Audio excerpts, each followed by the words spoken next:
আসসালামু আলাইকুম। আপনারা সবাই কেমন আছেন? আশা করি আলহামদুলিল্লাহ ভালো আছেন। আমিও ভালো আছি, সুস্থ আছি। আজকে চা দিয়ে ভিডিওটা শুরু করলাম। যদি ভালো লাগে লাইক কমেন্ট শেয়ার করে দিবেন। এটা হাজব্যান্ডের জন্য চা বানাচ্ছিলাম আর মেয়ের জন্য ডিম বাছছিলাম। এখানে ডিমটা বাছতে নিয়ে উল্টাইতে গিয়ে ভেঙে গেছিল গা। এখানে মেয়ের জন্য রুটি বাছছি আর হলো ডিম বাইজা দিলাম, মেয়েকে নাস্তা দিলাম। এখানে হলো পাবদা মাছ রান্না করব সরষা দিয়ে। এখানে মাছটা সুন্দর করে ক্লিন করে নিয়েছিলাম ধুয়ে, তারপর লবণ আর হলুদ দিয়ে সুন্দর করে মাছটা আমি ভাইজা নিব। এখানে হলো আমি সুন্দর করে হাতে মাছটা হলুদ যেমন সব জায়গায় লাগে মাখাই নিতেছিলাম। এখানে সুন্দর করে মাখিয়ে তারপর হলো একটা প্যানে আমি তেল গরম করতে দিয়ে দিছিলাম। আজকে সাথে সাথেই সকালকার নাস্তা বানিয়ে সাথে সাথেই রান্না করে ফেলতেছিলাম।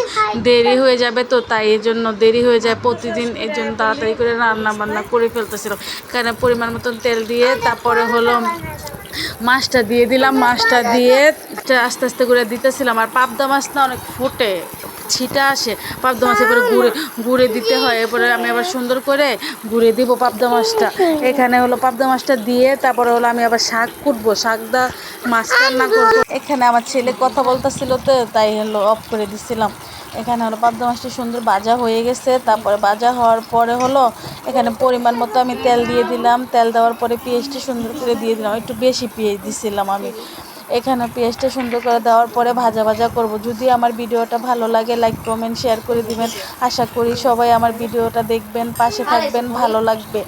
এখানে হলো পেঁয়াজটা ভাজা ভাজা হয়ে গেছে। ভাজা ভাজা হওয়ার পরে হলো আমি এখানে সব মশলা এখানে অ্যাড করে রাখবো। আর সরষেটা না আমি রাত্রে বাইটা রাখছিলাম, এখন তো সময় পাবো না, জন্য রাত্রে বাইটা ডিপে রাইখা দিছিলাম সরষেটা। এখানে আদা রসুন বাটা দিয়ে দিলাম 1 চা চামচের মতো বাটা দিয়ে তারপরে হলো সরষে বাটা এখানে আমি দিয়ে দিব। সরষে আমার পরিমাণ মতো নিচ্ছে, আপনাদের পরিমাণ মতো আপনারা নিয়ে নেবেন সরষেটা। এখানে সরষেটা বাটা দিয়ে দেওয়ার পরে হলো আমি এটা সুন্দর করে একটু লাড়া দিচ্ছিলাম। লাড়া দেওয়ার পরে পানি দিয়ে দিব অল্প পরিমাণ মতো। পানিটা দেওয়ার পরে হলো এটা সুন্দর করে কষাবো। কষানোর পরে হলো এক এক করে সব মশলা আমি এখানে অ্যাড করে দিব। এখানে হলুদের গুঁড়া দিব, মরিচের গুঁড়া দিব, ধনিয়া গুঁড়া দিব। এখানে হলো আমি প্রথম লবণ দিব, পরিমাণ মতো লবণটা দেওয়ার পরে হলো লবণ দিলাম 2 চামচের মতন। 2 চামচের মতন লবণ দিয়ে তারপরে হলো হলুদের গুঁড়া দিব, মরিচের গুঁড়া দিব, ধনিয়া গুঁড়া দিব। যে হলুদের গুঁড়া দিলাম 2 চামচের মতন, মরিচের গুঁড়া দিলাম 3 চামচের মতন, ধনিয়া গুঁড়া দিলাম 1 চামচের মতন, মরিচের গুঁড়া দিয়ে দেবো 3 চামচের মতন। মরিচটা ঝাল কম তো, ইন্ডিয়ান মরিচের মতন লাল বেশি হয়, ঝাল কম হয়। এখানে সুন্দর করে দিয়ে আমি সুন্দর করে কষাবো তরকারিটা। কষানোর পরে হলো তারপরে মাছটা আমি এখানে বাইজা যে মাছটা রাখছিলাম এই মাছটা অ্যাড করে দেবো। আজকে মনটাও ভালো লাগতেছিল না, অস্থির লাগতেছিল। বাড়িতেও আমার শরীরটা ভালো না, যাইতে পারতেছি না, এত বৃষ্টি আর মেয়ের পরীক্ষা চলতেছে তাই বিদায় যাইতে পারতেছিলাম না বাড়িতে। এখানে হলো সুন্দর করে কষাইয়ে তারপরে হলো এই যে দিয়ে দিব। এখন হলো মাছটা এটা কষানো হলেই আমি মাছটা এখানে অ্যাড করে দিব। অ্যাড করে দিয়ে তারপরে হলো এটার ভিতরে একটু হালকা পানি দিব, বেশি পানি দিব না। বেশি পানি দিলে কি হবে, পাইনা পাইনা হয়ে যাবে। হালকা পানি দিলে পাইনা পাইনা হবে না। এটা সুন্দর, দেখছেন কি সুন্দর হয়েছে কষানোটা। কষানো দিয়ে আমি এক থাল ভাত খেতে পারি।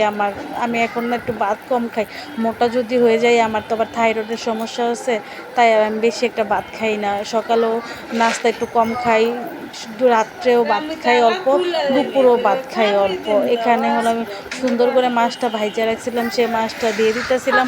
দিয়ে এখানে মাছটা আমি সুন্দর করে অ্যাড করতেছিলাম। মাছটা না একটু ভাজা বেশি হয়ে গেছে, আমি ভাজা কম করতে চাইছিলাম, রাইখা দিছিলাম তো চুলার ভিতরে। ছেলেটা কান্না করতেছিল, পরে চলে গেছিলাম, তাই মাছটা বেশি ভাজা হয়েছে। আপনারা কম ভাইজা নেবেন আর আমার ভিডিওটা বেশি বেশি দেখবেন, বেশি বেশি শেয়ার করবেন, ভালো লাগবে। এখানে হলো আমি দিয়ে সুন্দর করে পাবদা মাছটা দিয়ে আমি একটু ঝোল দিয়ে দিতেছিলাম। ঝোল অল্পই দিচ্ছি, ঝোল বেশি দিলে না কেমন জানি হয়ে যাবে পাবদা মাছটা, এই জন্য অল্প ঝোল দিয়ে 2-3টা কাঁচামরিচ দিয়ে দেবো ফাইডা। আমার হাজব্যান্ড বলছে অনেক মজা হয়েছে তরকারিটা। এখানে হলো আমি কাঁচামরিচটা আমি তো পরে বয়েস দিছি তাই বলতে পারতেছিলাম। আমিও খাইছি, অনেক ভালো লাগছে। আপনারা এইভাবে রান্না করে খেয়ে বলবেন আমাকে কেমন হয়েছে। এখানে কাঁচামরিচটা দিয়ে একটু ঢাইকা দিব, ঢাইকা দেওয়ানোর পরে নামাই ফেলবো তরকারিটা। আমি দেখবো লবণ ঠিক আছে নাকি, সব কিছু ঠিক আছে আলহামদুলিল্লাহ। অনেক মজা হয়েছিল তরকারিটা আর অনেক ভালো লাগতো। সাথে আজকে মাছ রান্না করছি ট্যাংরা মাছ দিয়ে, তারপরে হলো লাউয়ের ডগা দিয়ে। আমার শ্বশুর আবার একটু অসুস্থ, আপনারা সবাই দোয়া করবেন। এখানে হলো আমি ট্যাংরা মাছ দিয়ে লাউয়ের ডগা দিয়ে রান্না করছি, সাথে এখানে দেখেন কি সুন্দর দেখা যাচ্ছে, আমার তো অনেক ভালো লাগে। ট্যাংরা মাছ দিয়ে লাউয়ের ডোকা দিয়ে আপনারা কার কার ভাল লাগে কমেন্টে বলবেন। এখানে হলো সুন্দর করে আমি রান্নাটা শেষ করে আজকে আবার পটল ভাজবো তো আজকে আর কোনো ভাজি মাজি করবো না, এদি দিয়ে আর ডালও রান্না করবো না, এদি 3 পদ দিয়েই খাওয়া হয়ে যাবে। দেখেন পটলটাও সুন্দর করে আমি ভাইজা নিতেছিলাম। পটল ভাজা শেষ হইলেই গোসল করব, নামাজ পড়বো, তারপরে খাওয়া দাওয়া করবো, বাচ্চাদের খাওয়াবো। এখানে পটলটা সবাই আজকে শ্বশুর বাইরে যায় নাই, শাশুড়িও নামাজ পড়তেছিল গোসল করে, আমিও গোসল করে নামাজ পড়বো।